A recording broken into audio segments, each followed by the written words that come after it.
Time 10:30 बजे के ऊपर हो चला था। मुंबई स्थित सीबीआई के स्पेशल टास्क फोर्स के ऑफिस में एक इंस्पेक्टर अपनी मेज पर पड़ी फाइलों में पूरी तरह से डूबा हुआ था। सीबीआई की एसटीएफ के इंस्पेक्टर रमन त्यागी अपनी शिफ्ट खत्म होने के 3 घंटे बाद भी काम कर रहे थे, क्योंकि अगले दिन मुंबई के एक ट्रायल कोर्ट में 2 साल पहले हुए सीरियल धमाकों की एक अत्यंत महत्वपूर्ण सुनवाई थी। 1993 में हुए इन धमाकों ने मुंबई के साथ साथ पूरे देश को हिलाकर रख दिया था। इसलिए इंस्पेक्टर त्यागी अपनी तैयारी में कोई भी कसर छोड़ना नहीं चाहते थे। फाइलों में खोए हुए इंस्पेक्टर त्यागी अपना काम निपटा ही रहे होते हैं कि उनकी मेज पर रखा फोन बजने लगता है। पहले तो इंस्पेक्टर त्यागी को लगता है कि शायद उनकी पत्नी एक बार फिर से ये पूछने के लिए फोन कर रही है कि वो कितनी देर में घर के लिए निकलने वाले हैं। एक सेकंड के लिए वो सोचते ही हैं कि फोन उठाता ही नहीं हो, लेकिन फिर वो सोचते हैं कि घर जाकर 100 सवालों के जवाब देने से अच्छा है कि यहीं से फोन उठा लेता हूँ। जैसे ही वो फोन उठाते हैं, दूसरी तरफ से आवाज आती है, आदाब साहिब। इस आवाज को इंस्पेक्टर त्यागी बहुत अच्छे से पहचानते थे। ये डी कंपनी में काम कर रहा उनका एक खबरी बोल रहा था। हाँ बोलो, क्या खबर है? इंस्पेक्टर त्यागी अपने खबरी से पूछते हैं और उधर से उनका खबरी जवाब देता है, अरे साहब, आपके एक काम की खबर है। सलीम कुर्ला का फोन नंबर मिल गया है, वो हैदराबाद में है। ये नाम सुनते ही इंस्पेक्टर त्यागी की दिन भर की सारी थकान पूरी तरह से उतर जाती है। सीबीआई पिछले 2 सालों से सलीम कुर्ला को ढूंढ रही थी। उसके ऊपर दाऊद के साथ मिलकर 93 के धमाकों को रचने का आरोप था।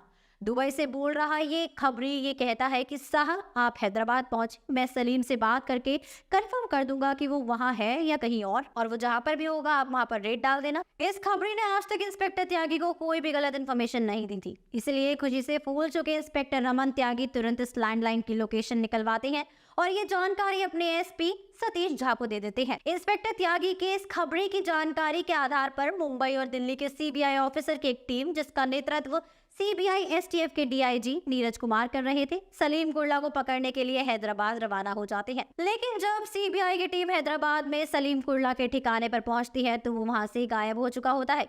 इंस्पेक्टर त्यागी को कुछ भी समझ में नहीं आता। आज तक कभी भी उनकी इन्फॉर्मेशन बोगस नहीं निकली थी और इसलिए उनकी इस इन्फॉर्मेशन के आधार पर एक डीआईजी और एक एसपी अपना सारा काम छोड़े इस ऑपरेशन में आए थे। क्या इंस्पेक्टर त्यागी के साथ धोखा हो चुका था? क्या डी कंपनी की उस खबरी ने सीबीआई को डबल क्रॉस कर दिया था? क्या 93 के धमाकों का आरोपी सलीम कुर्ला कभी भी सीबीआई की गिरफ्त में नहीं आने वाला था? ये कुछ ऐसे सवाल थे जो इंस्पेक्टर त्यागी को बहुत तंग कर रहे थे। दाऊद और उसके बेटे भाई अनीस समेत डी कंपनी के कई आदमी 1993 के मुंबई धमाकों में मुख्य आरोपी थे। ऐसा ही डी कंपनी का एक आदमी था सलीम कुर्ला। उस समय सलीम कुर्ला डी कंपनी के लिए मुंबई में जबरन वसूली, प्रोटेक्शन और बॉलीवुड का काम संभाला करता था। वैसे तो वो सलीम कुर्ला का असली नाम था सलीम बिस्मिल्लाह खान और वो कुर्ला का रहने वाला था, लेकिन क्योंकि डी कंपनी में कई सारे सलीम काम करते थे, इसलिए ऐसे सभी लोग जिनके एक जैसे नाम थे, कंफ्यूजन दूर करने के लिए उनको अलग अलग उपनाम दिए गए थे, जैसे कि छोटा शकील, लंबू शकील, सलीम टेम्पो, सलीम कुत्ता और हमारा इस कहानी का मेन विलन सलीम कुर्ला। 93 के धमाकों की प्लानिंग और एक्शन में सलीम कुर्ला की काफी बड़ी भूमिका थी। उसने अपने 4 आदमी उस्मान खान, सैयद इसक, शेख इब्राहिम और मोहम्मद हरीफ को ट्रेनिंग के लिए पाकिस्तान भेजा था। लेकिन धमाकों वाले दिन सलीम कुर्ला और सैयद इसक मुंबई पुलिस क्राइम ब्रांच के लॉकअप में बंद थे। इन दोनों को एक गुजराती बिजनेसमैन से जबरन वसूली के आरोप में गिरफ्तार किया गया था। 93 के धमाकों की जांच में आगे चलकर सलीम कुर्ला और उसके 4 साथी को गिरफ्तार किया जाता है और इन सभी को 6 साल के कठोर कारावास की सजा भी सुनाई जाती है। लेकिन सलीम कुर्ला किसी तरह जेल से भागने में सफल हो जाता है, जिसके बाद सीबीआई अपनी मोस्ट वांटेड लिस्ट में उसे डाल देती है और उसके ऊपर 2 लाख का इनाम भी घोषित कर देती है। दोस्तों, अब इसके आगे की क्या कहानी है वो मैं आपको नेक्स्ट वीडियो में बताऊंगी, तो आप लोग बने रहिए और देखते रहिए बॉलीग्राज स्टूडियोज को।